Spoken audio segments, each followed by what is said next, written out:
Hey everyone, welcome back. Today, we're tackling how to add templates in SharePoint 2025.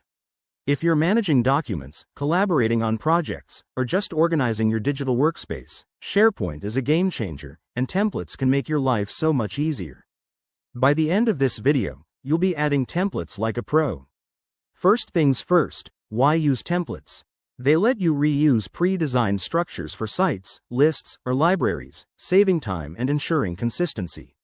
Let's dive in. Step 1. Log in to your SharePoint account. Make sure you're using the latest version for 2025 updates, which include better integration and AI features.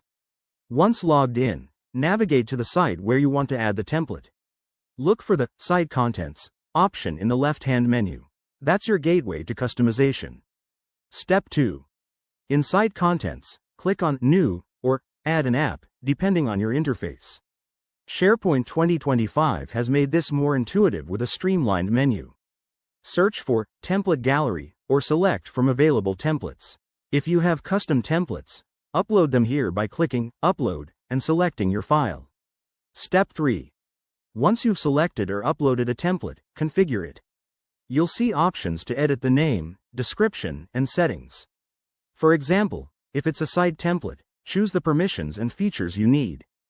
Don't forget to preview it to avoid any surprises. Step 4. Hit Apply or Create to add the template. SharePoint will process it quickly, and you'll see your new setup ready to go.